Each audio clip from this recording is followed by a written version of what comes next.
Hello and welcome to Super Okay, where we try to do a decent enough job to entertain people with our opinions on video games. My name is Dale, and I'll be your absolutely mediocre host today, but I am joined here by an absolutely amazing guest, and that is my friend Dane. Dane, how are you, sir? Doing pretty good, Dale. Doing pretty good. I'm glad to hear it. I'm really glad to hear it. I understand that you were on the mend from an illness, so thanks so much for being here. I'm glad that you could fit it into your very busy schedule. Me too. Yes. So this is a podcast about video games, and of course, we're going to talk about video games. But we always like to start with a highlight of the week. That's the thing that made our week a little bit better, a little bit brighter, a little bit nicer to live in. And we always let our guests go first. So, Dane, why don't you tell us a little bit about your highlight of the week? So like Dale mentioned, I'm on the mend, dealing with a little bit of a sickness, and other than that, the week didn't have the best news. The Avs lost in Game 6 to the Dallas Stars, so they're out of the Stanley Cup. So Um, sorry. but in the midst of all that, a game that I was really excited for released called Mullet Mad Jack. I think the demo came out during the last Steam Next Fest. Hmm. And it's in a category of shooters that I would call hold W because you go forward and you shoot at stuff. Post Void was like the first one, and that came out a long time ago, and that gives a lot of people motion sickness, and it's very flashy, so it's not for everybody. This is just like super vaporwavy and cyberpunky, and just all of the things you could possibly want to like lampoon that kind of like universe. It's in it, and the art's beautiful, the soundtrack's excellent. It's a lot of fun. Now, I have so many questions about this game because I watched you play it for, I don't know, maybe like half an hour between both the demo and the full release. And just for our listeners at home, would you mind explaining some of the core mechanics of Bullet Mad Jack so they can understand why this game is so magnificent? So it's neat because, like I said earlier, Post Void was like the first one, and the concept is that it's almost an entirely a corridor. They're like randomly generated levels, and you at the Mhm. end of each one you pick an upgrade. So it's got like roguelike elements, but you're literally just going forward and shooting at stuff, and you have to keep killing things in order to keep yourself alive. In Post Void, you were holding like this heart container that slowly drained, and in Mullet Bad Jack, they give a great in-universe like reason for this. And in the far future, like I guess human attention spans only last 15 seconds. So you're like part of like the cops, but they're like cop Twitch streamers.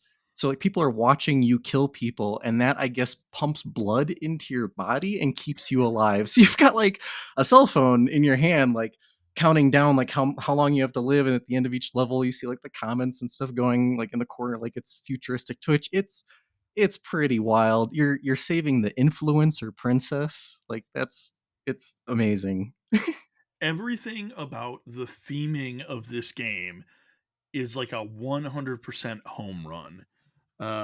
And so I am so glad that it's your highlight of the week because it gives us a reason to talk about it. Because it's like everything is like cyberpunky but 16-bit, but like you're like kicking dudes into fans and like an eyeball come out and like there's one of the power-ups is just a crowbar and you use that on a dude's head and it like gives you additional life or not life but like seconds to live because the crowd who's watching you on Twitch loves it so much.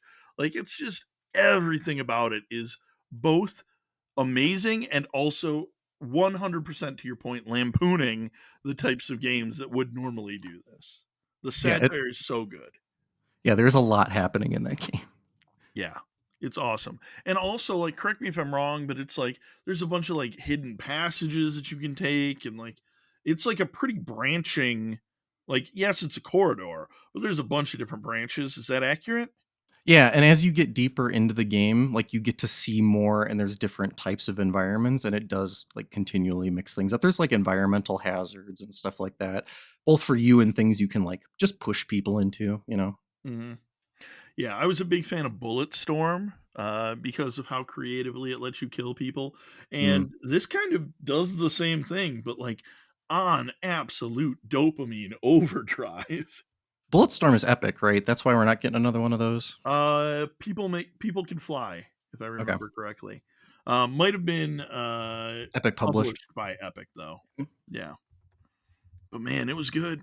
It It was was. good, and this is also very good. So, I don't know. It looks like they actually did a Bulletstorm VR, which is kind of insane. I did not know about that. I didn't know about it either, but yeah, yeah, it Take a look at looks that. yeah. People Can Fly doesn't say who published it. Just says it was People Can Fly. Oh, it was EA. I think it was EA. Oh, that would make sense. 'Cause I remember having to activate that was back when EA would, like, put a code in the game box, and you, like, couldn't play online without that code. Remember that? Ugh, EA is just the worst. Oh, the absolute worst. Yes, I remember that. But anyway, Mullet Magic VR coming soon, I guess. Uh, based on that. But no, it's great, and it's also like, an indie game, so it's a budget title. So if you're interested in Mhm. it, definitely worth checking out. I've had a great time just watching you play it. So very cool. My highlight of the week is the fact that uh, Live Nation recently did a thing where they had like a bunch of $25 concerts that they put out like a week and a half, 2 weeks ago, and so we've got a ton of concerts that my wife and I are planning on going to this year. But two of them happened this weekend. In fact, I just got back from one of them not more than like 2 hours ago. I went to see They Might Be Giants, who is one of my favorite bands of all time, Nice. maybe my favorite band of all time, and they put on a hell of a show. They're doing 2 nights, in every town they go to, and every set is, like, completely different. Normally, it's like the band tours and they play the same music every time. Nope, this time they're just like, "We're gonna play whatever we feel like." And so the night that we went to see them, they played a bunch of tracks off of their album Apollo 18, which, if I'm being perfectly honest, is not one of my favorite albums of theirs. Not because it's bad or anything, but just because I'm not like super familiar with it. But because I haven't heard a bunch of this stuff before, I got to hear like songs that I have never heard them perform live, which is a very cool experience. They have a Mhm. song called Fingertips, which is like 14 micro songs, kind of. It's like very hard to explain, but if you're listening and you haven't heard the song Fingertips, go look it up. It's by They Might Be Giants, and it was such a blast to see them do that live because like stuff is changing constantly and the tempo's all over the place and the type of song that they're doing is all over the place. And then they played a song called The Guitars Live, which I think I've only seen them do once before, and that's another absolutely awesome track to have them play live. But you could just tell, like, you ever see a band and they're not having a good time? I think only once, and that was a long time ago, and it was, like, a local band. Yeah, but it sucks. It like literally vacuums the joy out of the room. Right. This concert last night was the exact opposite of that. You could tell these dudes were up there just having a blast. They were like Nice. bantering back and forth with the crowd. They were talking with us about like juggalos and like, hey, what's their deal? Like like it was just awesome. They had us all at one point stay silent and put both our fists in the air, and then they did a panoramic video of it, and then just posted it with the words "Something has gone terribly wrong at the Detroit show." So, so like you could tell they were having a really good time, and it was just an awesome concert. And then today, we went and saw the Violent Femmes at the Masonic Theater for the 30th anniversary of their second album, and so they just played through the entirety of their second album, which is a pretty good album, and then the entirety of their first album, which is an absolutely banger album. And so that was also a really, really fun show. Had a great time. The music was excellent. However, this was probably the first show that I've ever gone to. And my wife brought this up.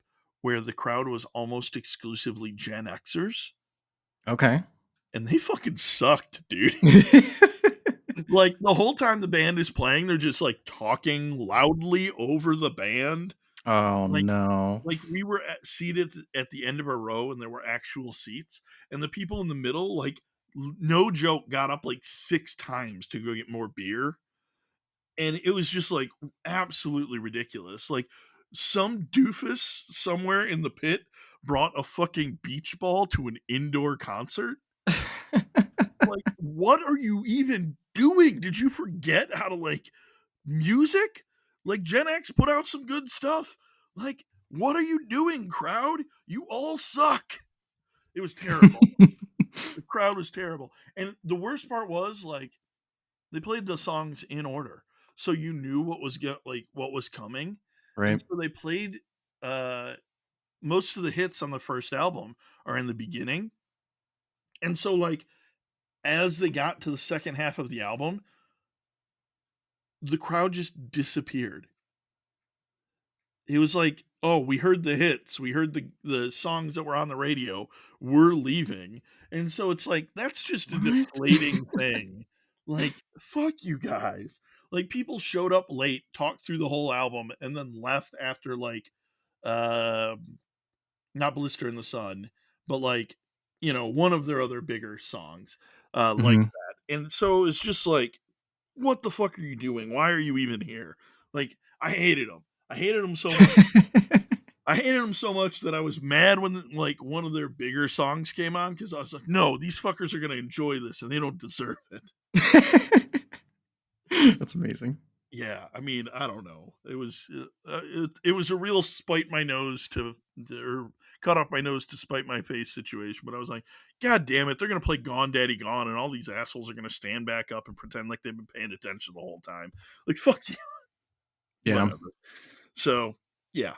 If you go to a concert, don't talk over the band. That's Just I'm common courtesy. Yeah, I'm gonna get off my soapbox here. Um, yeah, because I very clearly have a terrible temperament when it comes to this. Um, That first concert sounds awesome, though. I love when bands will do just, like, either freestyle or custom, just because the set that you saw is unique on their yep, tour, and it's yep. cool because then, like, when you go and, like, watch, like, YouTube videos of that concert later, when you see, like, ones from other cities, completely different set, so Mhm. Yeah, it's awesome. Flansburgh, there's 2 Johns in the band, so one of them, his last name is Flansburgh, and that's real. It's not like a cartoon character or anything. Uh, but he found a stick on his front yard and brought it with them and used it as an instrument.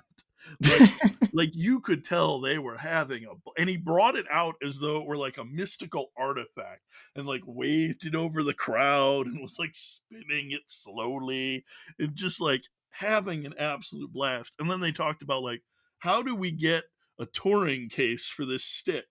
You know, like, they were having a good time. It was awesome. Yes, I fully agree with you. That concert, if you have the chance to go and see They Might Be Giants, it's just like liquid joy. They were absolutely amazing. love that. So, yeah. Um, but, I mentioned my terrible temperament. Do you know who else has a terrible temperament? Not turtles? Japanese softshell turtles, actually. Really? They apparently have a terrible temperament. And it's because of that fact that Yochai Kotabe, uh, who was one of the character designers on the Super Mario Brothers games, used them as the basis for Bowser. Now, Bowser was far from the first turtle to be featured in video games. I am pretty sure that honor goes to the main protagonist of the video game Turtle Tracks for the Atari 400, which was an edutainment program, and it taught you how to teach a turtle to walk via programming to make, Hmm, like, specific patterns. So it was like a teach your kid programming game that was so old that it came out on a cassette tape. that's old. That's so old. Since then, turtles have popped up in video games more than probably any other animal. And given that May 23rd is World Turtle Day, we figured that we'd talk about some of our favorite reptiles. Now, Dan, what are you planning on doing for World Turtle Day? Probably celebrating with my reptile. I don't have a turtle, I have a gecko, but, they're adjacent, so Cousins, yeah. yeah, reptile allies. Yes, that's awesome.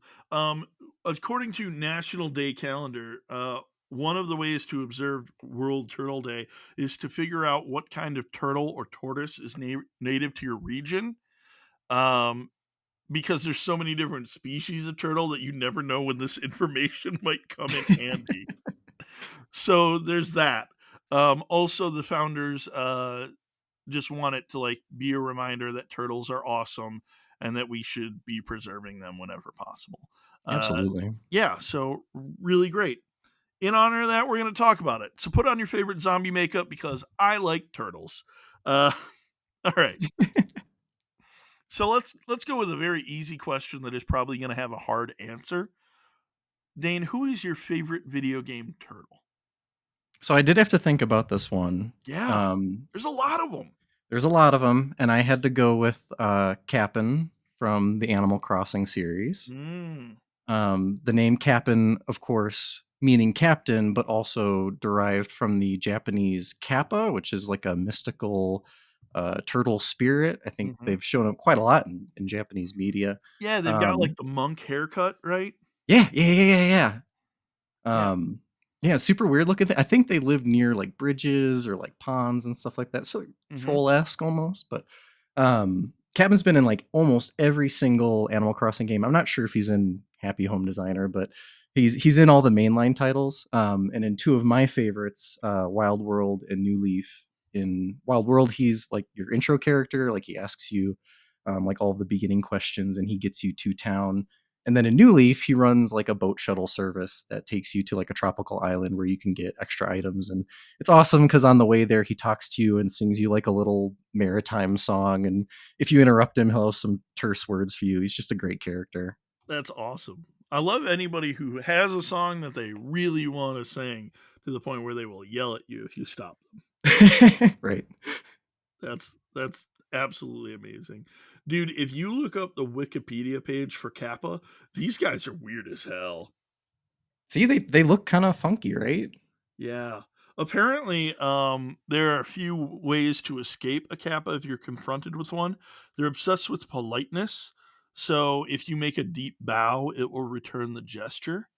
And then the kappa has like water held in a dish on its head, um, and it'll fall out. And so they have to refill it. So they have to stay bowed. And if a person refills it for them, it'll serve them for eternity. And then the other thing is apparently you could beat them in a sumo wrestling battle, which is amazing. Um, and also, apparently, there's a defense where you can repel them with flagellants.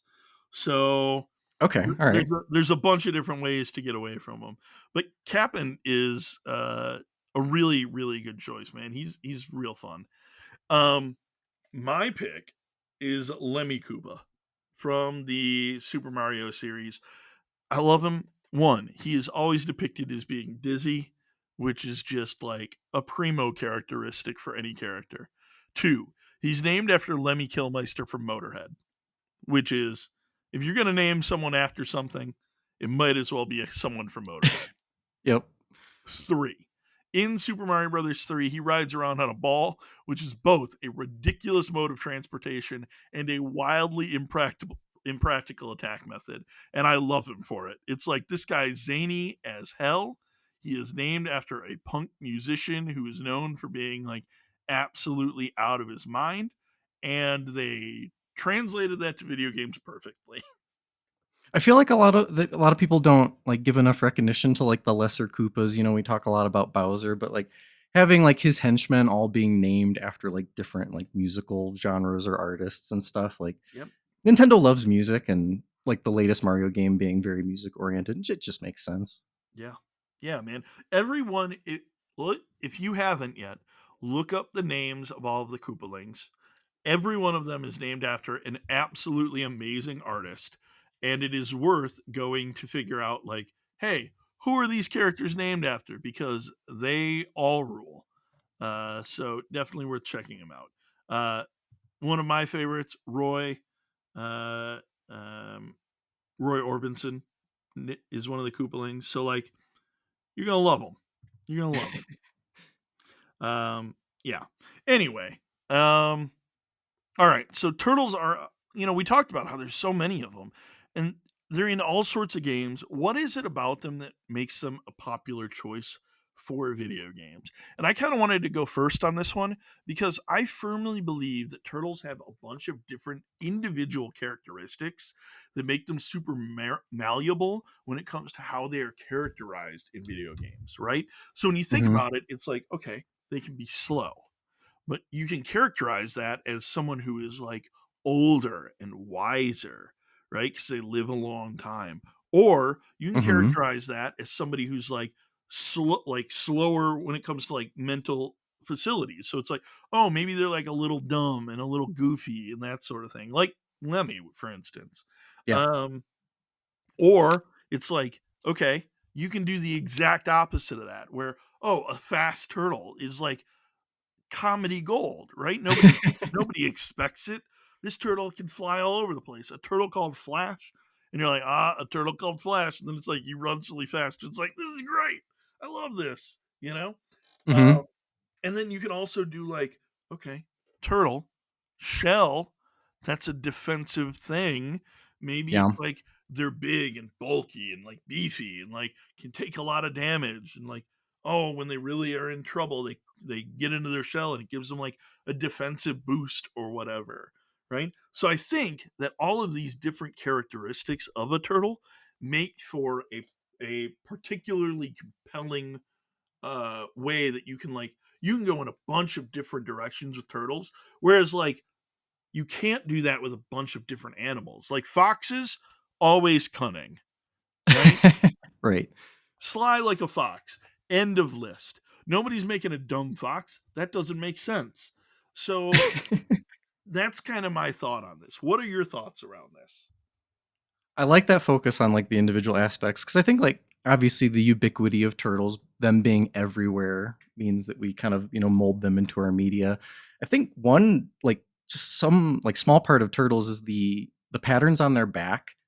Isn't it funny, like, how we like, when you see, like, a shield icon in a video game or, like, shields in a movie or something, like, when blasters are hitting a spaceship, like, why is it always, like, the same pattern as, like, the shells on, like, turtles' backs? Like, we associate Yeah, that with, like, strength and, like, being like, even if a game doesn't even have turtles in it at all, I guarantee that a shield icon in there has that, like, hex pattern or something. that's a good call. That's a really good call out, actually. Yeah, even in like sci-fi stuff where there's not a turtle to be seen, like, Exactly, exactly. yeah, man, good call. Really good call. I was just watching, Deadpool 2 last night, and, Cable's shield had a pattern on it, and I was like, "Huh, turtles." Love turtles, man. Love turtles. Yeah, Love that's a good turtles. call. Um, so speaking of man, I love being a turtle. You cannot talk turtles without talking about the Teenage Mutant Ninja Turtles. Now we could probably do a whole episode on the variety of Teenage Mutant Ninja Turtles games and all of that, but we are just going to dip our toe very gently into that pool today. Tell me what your favorite Teenage Mutant Ninja Turtle game is and why. Well, I won't surprise anyone, when I say that my favorite, TMNT game is, Turtles in Time for Hmm. the Super Nintendo. Obviously, lots of great memories playing it with my family growing up, but later in life, when I, got out of college and I was working at a video game store, we got a copy in, like, on accident, like, it was dropped outside of the store, so we kinda took it in as, personal our personal copy. We just sat there and played it when we had downtime. So I've probably played through that game hundreds of times. The soundtrack is great. The Yep. animation is fantastic. Um, it's not too long. Like I feel like our average runtime was under 20 minutes. So like pacing feels really good. Um, and there's multiple versions. Like you can play the Super Nintendo version. You can play the Genesis Hyperstone Heist, which I actually think just because of the Genesis sound chip, I like the music better on that one. Okay. But yeah, love that game. Nice. Now, do you have a favorite boss by chance? I don't have a favorite boss just because I'm That's where I die. I die at bosses a lot. I Um, mean, yeah. the shredder boss where you throw the foot soldiers into him to do damage, that's probably my favorite mechanic wise. Yeah, that checks out. Um, yeah. Anytime you're throwing someone at the screen, it's pretty great. So, big fan of that, big fan of that. It's kinda awesome that you just, like, had a bonus copy sitting around. We had a lot of, like, abandoned it was an interesting area, but yeah, we had a lot of and some games were just would come in and were just so damaged we couldn't do anything with, so we would just stick the board in the system. Alright, fair enough, fair enough. Cool. I know I am in the minority here, but I was actually a big fan of the original Teenage Mutant Ninja Turtles game on the Nintendo Entertainment System. I am sure that some of it is nostalgia glasses, but there's just something about that game. The soundtrack, to your point, is a banger. The like mix between the overworld and going into individual levels was really fun. Some of the power-ups were absolutely unhinged. The fact that you could like get in the turtle van and like use that to like destroy shit on the overworld was awesome. The only thing that sucks about that game is how fucking hard it is. It's so difficult, and the water level that's like timed and has electric like seaweed everywhere, or poison seaweed, I don't know, everywhere. It was so freaking hard. Like I've never beat it, but I still love that game to this day. I'll still boot it up. It's still a great game. Now, I'm not familiar with this one. When you say, like, overworld, like, it's more than just a level select? Yeah, it's like you're well, kind of. There's like obstacles on the overworld that require Okay, you to like get into the turtle van and drive through it, right? interesting. Yeah, it's pretty awesome. It's similar to like Legend of Zelda 2, if you think about it that way, Oh, okay, that makes sense. right? But there's like enemies on the overhead map, and you just like hit them a bunch of. I mean, it's still a turtles game, so it's not going to be like overly complicated. But enemies on the overhead map that you can like attack and that sort of thing. It's totally awesome. Big fan. Um, and it's like, what other turtles game has a boomerang in it? None. I don't think any, right? Yeah, none. This one has a boomerang. It's great. Absolutely amazing. Plus, when you get like an invincibility power up in this game, instead of just like flashing or whatever, your turtle turns into a cannonball and you can just move it sideways and it's constantly spinning. So like if you're Leonardo, like your swords are spinning outward as you move through. It's great. Totally excellent. If you haven't had a chance to try it out, it's worth downloading it. It's worth giving it a shot, because man, it is a real goofy, real fun game. Hard as fuck though. Yeah, Like NES hard when you say that? like arcade hard, Oh, okay. like designed to take quarters hard.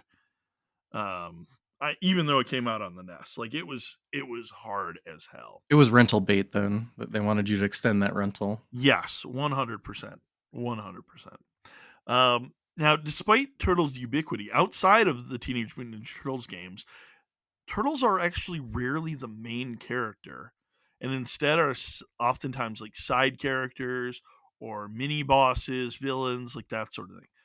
Why do you think that that is? And I kind of want to talk about that here first as well, because like I touched on before, like turtles are everywhere because there are all these individual characteristics that you can put on them. And my gut feeling is when you're designing a game, you're like, okay, I need a boss here that tests like their jumping capability. Okay, I need a boss here that tests like their reaction. I need a Mhm. boss here that like you're filling out the game with like essentially skill checks, right? At least that's my gut feeling on like a bunch of like platformers and that sort of thing. And because of the like variety of characteristics, it's like, oh great, I want to do like a speed run test. Cool. We'll have a turtle. And he's like, "Okay, you run the turtle runs really fast and you gotta outrun the turtle. Great. Okay, we need to have a DPS check here. Oh, we'll have a turtle. Can you get through his shell in time for him to like not charge up his attack and blow you up?" And so I feel like that all of the things that I talked about earlier about like why they're everywhere also fill out like why they make such good side characters, because you can make a one or two dimensional turtle character and just focus on a single part of this aspect, and it's like, oh yeah, that makes sense, that character could be a turtle. And again, other animals are not like this. You cannot have like a speed check with like a whale. It doesn't make sense, you know? So that's kind of my thought process on it. Do you have a an opinion here and an idea around this? I do think it actually, yeah, it has a little bit of a relation to like how other animals are perceived. Like you said, like a fox is always cunning. Like for some reason, because we see turtles as like the defensive attribute or like the old wise attributes, those don't just they don't lean into main character territory. Main Yeah. character animals are offensive usually. I mean, come on, we've watched Zootopia. We know that there's a little bit of a skiff between like the the prey and predator animals. Hmm. But it's yeah, that's usually how they're depicted. Yeah. That, the Zootopia comparison is actually really funny because I'm thinking in my mind like I have never once seen a villain dog. Like it doesn't happen. You don't have like an anthropomorphized dog and it's like, oh, he's the bad guy, unless it's like a bulldog. Unless it's a wolf. Right? Unless it's Or a yeah, wolf, yeah. or like that sort of thing, right? But Mhm. there's a ton of bad cats out there, right? Because cats are, like, sneaky and mischievous, and even if you own a cat and you love a cat, like, it's pissed you off a couple times, right? It's, like, knocked a glass off a counter, and you're like, "Oh, why'd you even do that, cat?" And then Mhm. you see that same behavior in a video game, and you're like, "Oh, yeah, that makes sense." And Right. so, all of those different parts of a turtle make sense as to why it's like, hey, I'm not going to have you be the main character because I want the main character to be, you know, cunning, or I want the main character to be, like a jack of all trades. And a turtle, despite the fact that it can fill a bunch of different roles, it only fills those roles. Yeah. So, yeah, I totally agree with you there. Cool. Speaking of all of those different characteristics, those characteristics can go directly into a wide variety of power ups. And we love a video game with power ups here. So, what are some of your favorite turtle based power ups in any game? The first one that came to my mind, was something a little bit more recent from Pokemon Sword and Shield. Hmm. The gimmick for that game is you make your Pokemon really big and they have like kaiju fights. That's the crux of the mechanics.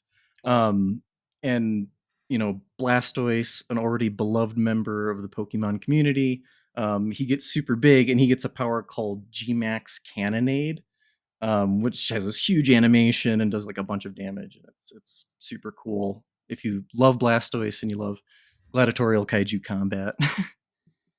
I am a card carrying member of the Squirtle Squad. I can't say it, but I have the card. Um, but yeah, I love Squirtle 100%. And so this sounds absolutely amazing. I actually have not played Sword and Shield it recently. I played it a little bit. But I never got a Blastoise in it. And so I kind of want to just go and watch this video because it sounds really cool. It is super cool. Yeah, the anytime that you can make my monster grow Rita Repulsa style, I like that. So this is a cool call out.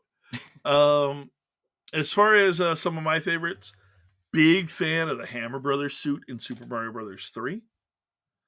Uh, I'm not sure if you remember this, but put you in a turtle shell, put a little shell on your head, and you have the ability to throw hammers.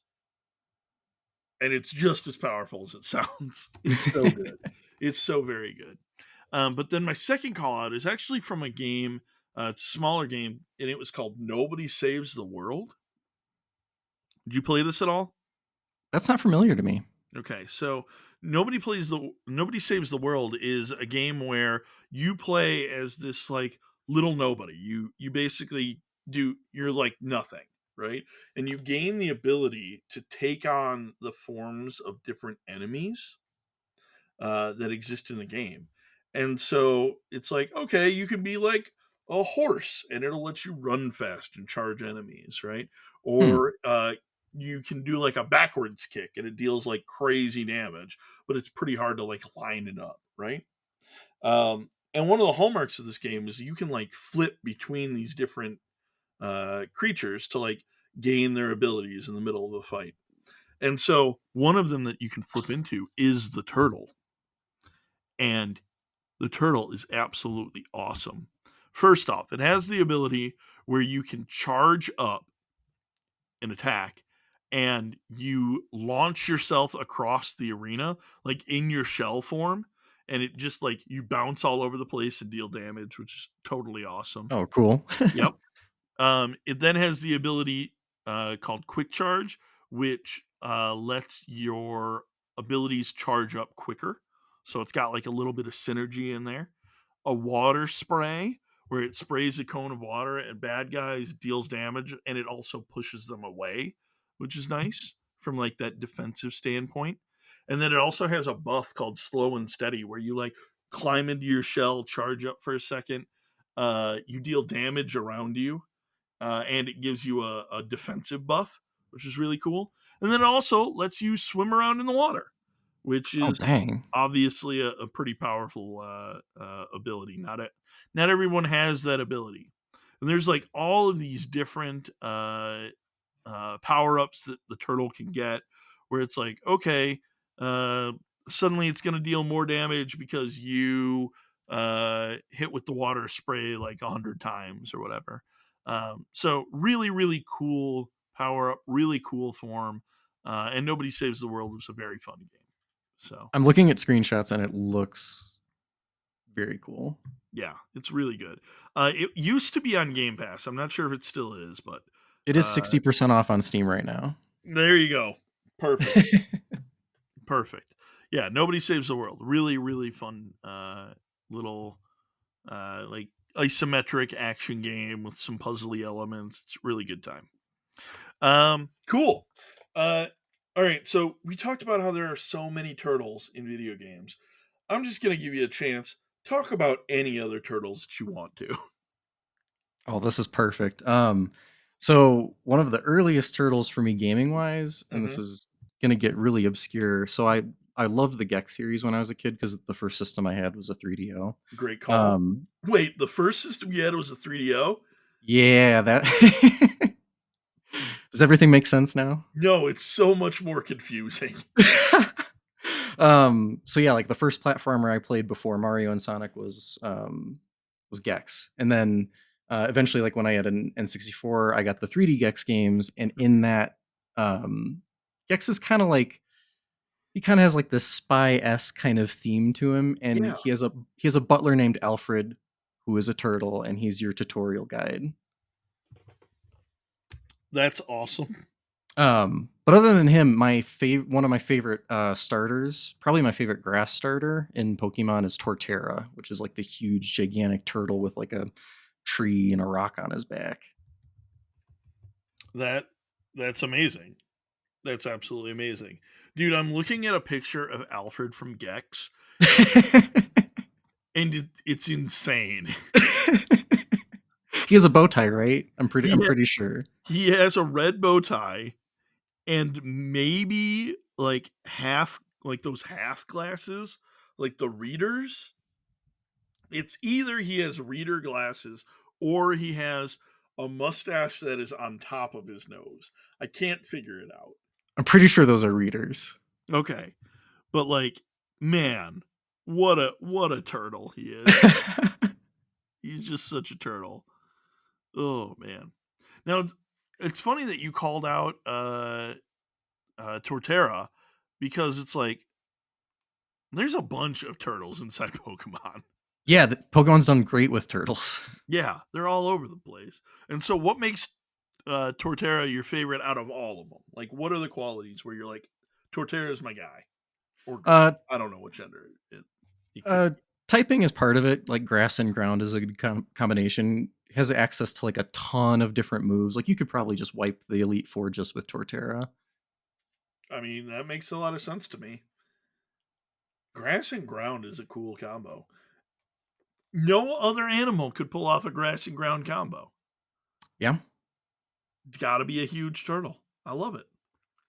I absolutely love it. All right, some turtles that I want to call out. First off, want to call out my main man Bentley from the Sly Cooper games. I don't know if you ever played Sly Cooper, but he is amazing. He's like their tech specialist. He is legitimately adorable. He's got one of the voices where he talks like this, like that sort of thing, like deep nerd shit. Um, Huge, absolute huge fan of Bentley. I want to call out the Boom Booms from Super Mario Brothers. Those guys were always awesome. Where it's just like, yeah, they got spikes on their back. Why don't they always just have their back up? Because sometimes you got to jump on their head. Does it matter? No. Like they're great mini bosses, though. I love them.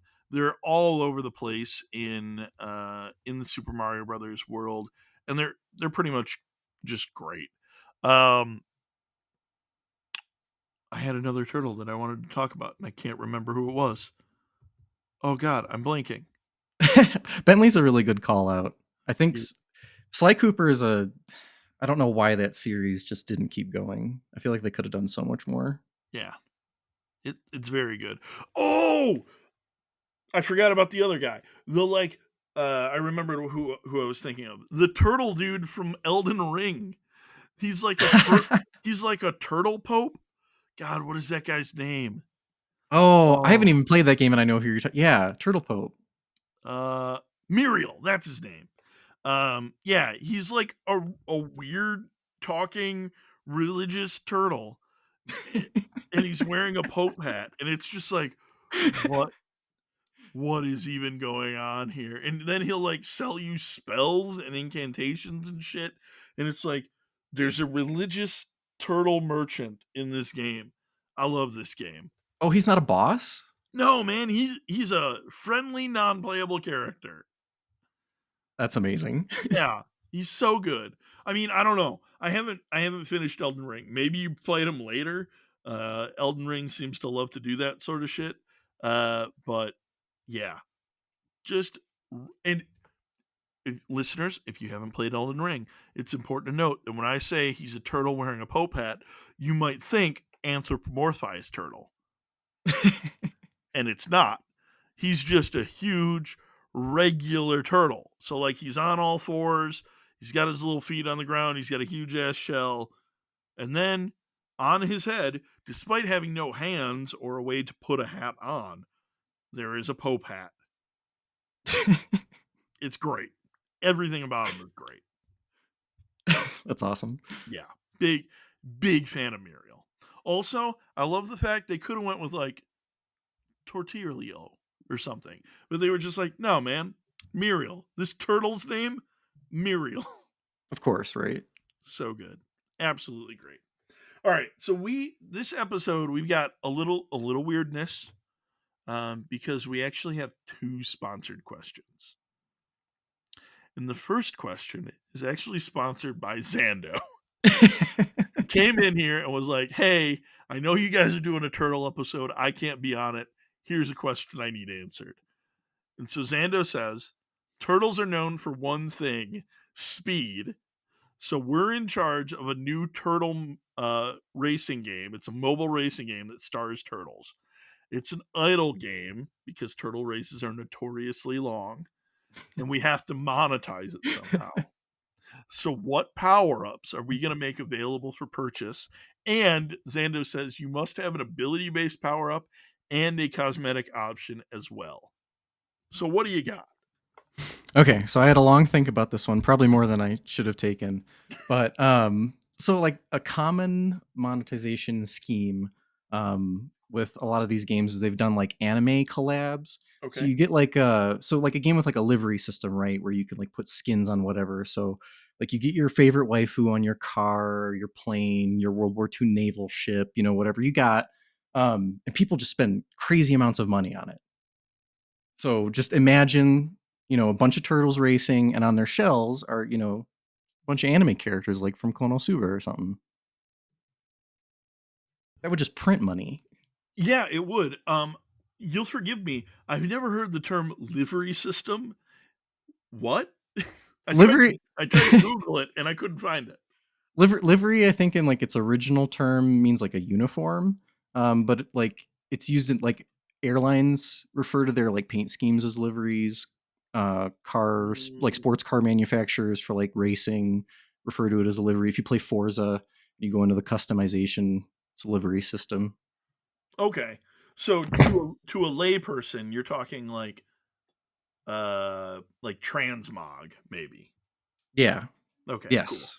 All right. That makes sense. That's awesome. Yeah, I like that a lot. I like that a lot. What about your ability based power up though? I only thought of one, but I felt like it was fitting. It's a microtransaction that takes all of the progression in the game and makes it take longer. Because there are unhinged fools that would pay $4.99 for that. Yeah, I could see that going to two different types of people. The type of people who are like, I want to play only this game forever. And then the type of person who's like, oh, if I buy this, it makes the race take longer for everyone. Oh, well, I'll buy it to troll other people, you know? Hmm. We talked about cutting off your own nose to spite your face, and there are a bunch of people who would cut off their own nose if it meant that other people had to look at the gross hole in their face. Absolutely, especially in online gaming. Yeah, yeah, that's very true. I am a big fan of this question. I think it's a good question from Zando. Um, and and it's interesting because if the goal is monetization, first off, it's got to be a gotcha game, right? Yes, you got your turtles. Yes, it's absolutely got to be a gotcha game.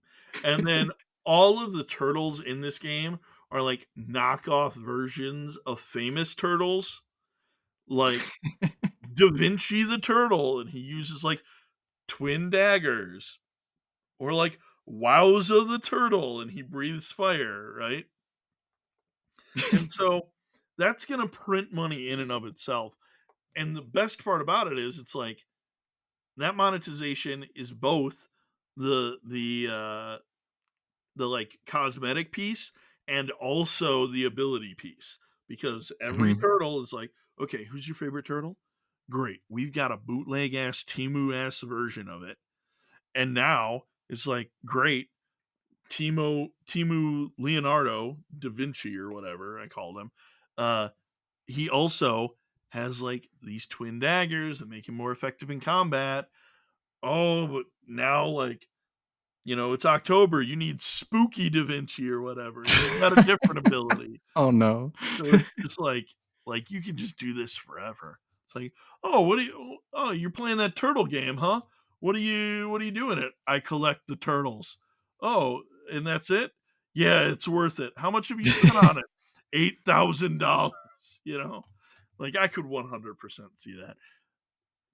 I'm sure there's someone listening right now taking both of our monetization methods and, like, incorporating it Yeah. into a game Like, about think about it, turtles. though. How much would you pay for, like, a golden version of Cap'n, Probably a lot of money. right? So we release a regular Cap'n to start, and you're like, I gotta have Cap'n, and then like 8 months in or whatever, it's like gold Cap'n, awesome, like ultimate edition Cap'n, where An he's like, SSR Cap'n. yeah, exactly, chibi Cap'n, like people are fucking all about that. So yeah, yeah, I think without question that is the way to monetize this game the best. Now it's interesting because if I were trying to make just a good game, none of this shit. But if I'm looking for money, that's where I'm going. Oh man. All right, on to our second sponsored question. And this question is sponsored by Science. Science itself, yes. And science says All of many science? yeah, all of science. It's a pretty good get when it comes to sponsorship. Like, a It's lot of amazing. people are like, "Oh, man, I'm sponsored by one part of science," and by that, I mean they get, like, a government grant for some research or whatever. But we Right. got all of science here. We don't settle. Um, no, not at all.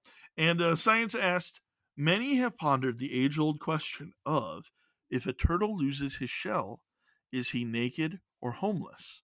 But the scientific answer is that if a turtle loses his shell, he is dead.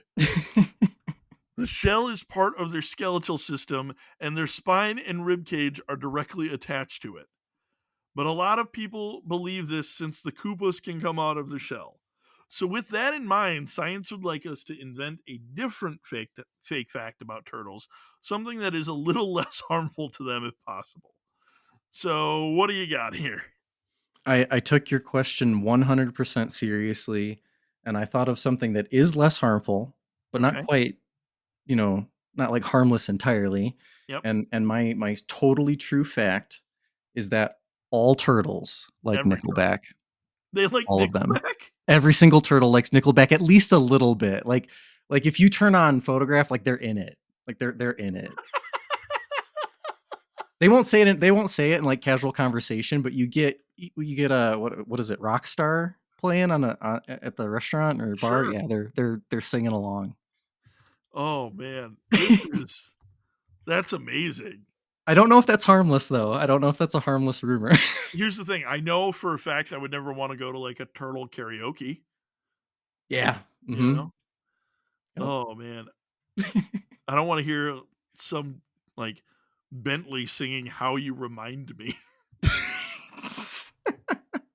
Oh god, that's horrible.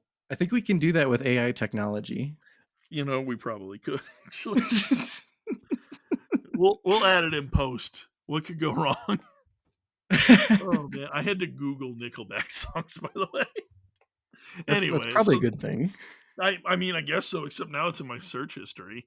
Uh, Oh no. yeah, I'm gonna start getting Nickelback themed emails from all these turtles that love them. Oh, ridiculous! Absolutely ridiculous. Yeah, I'm not sure if that's better or worse for turtles because Yeah. we have both told the people that they like Nickelback and also how to kill turtles. Jesus. Maybe my fact will change people's opinion about whether or not they should end a turtle's life, because it turns out that turtles actually have telepathy, but only to Ooh. other reptiles, and those other reptiles cannot understand them.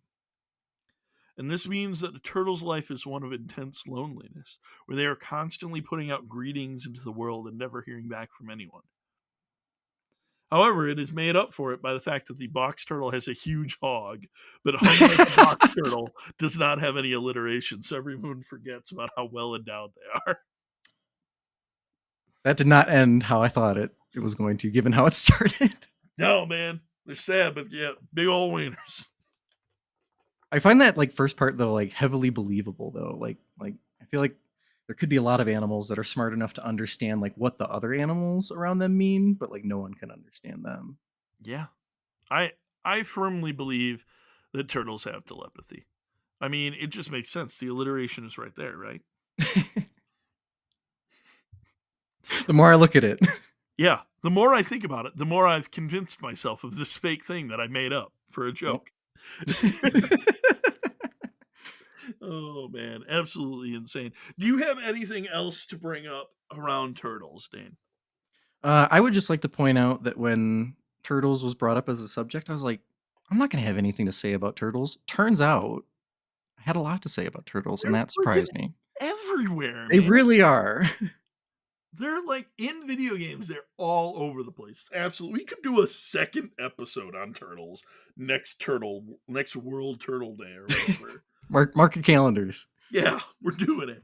Super Ok's doing a follow up. I guarantee we'll follow through on this one. I promise. We probably won't. Yeah. Uh, the only other thing that I want to say about turtles is it is World Turtle Day coming up, and so if you're thinking about like, hey, I got some money to throw around, turtles is a good enough cause for me, right? Like Turtles are great. Maybe send some money to a turtle. Yeah. Get the straw out of its nose or whatever. Like, yeah, turtles need rehab. They've constantly got straws up their noses because all the cocaine that turtles do. That should have been my fact. Missed opportunity. Ridiculous. So dumb, so bad. Also, I just want to point out very quickly, Dane, thank you immensely for doing this. Our original guest was going to be Dan on this episode, but Dan had some shit come up in his real life. So, Dan, I hope all of your real life shit goes as good as it possibly can. Dane, anything you want to say to Dan?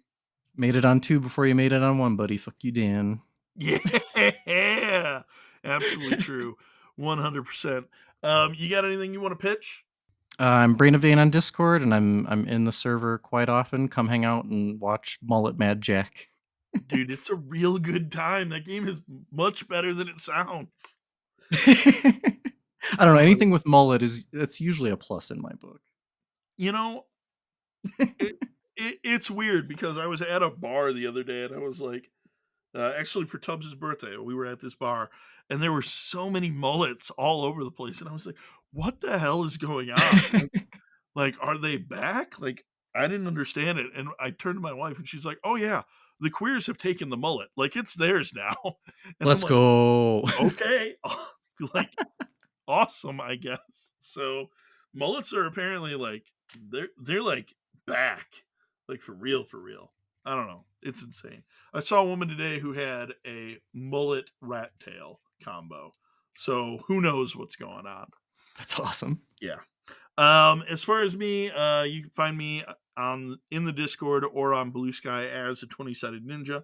I'm also a 20-sided ninja basically everywhere. So like if you're like, hey, where how can I be friends with Dale on Steam? It's a 20-sided ninja.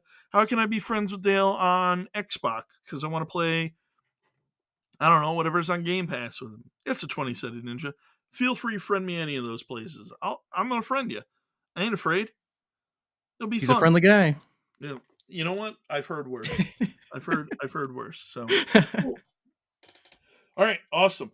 Outside of that, huge thank you to all of our Patreons. We could not keep this free without you. It means the world to us that you are willing to support us. And if you are considering being a Patreon, you can find our Patreon page. The tiers are super reasonable. And if you're like, you know what? I don't want to give these guys any money, but you like the podcast anyway, that's fine too. Just tell your friends and family about it. Or like leave us a review on iTunes. I don't know. Like there's a bunch of different ways that you can support us. But regardless of that, if you're still listening, thanks for listening. We hope you have a super okay day. Say goodbye, Dane. Bye, everybody. Bye.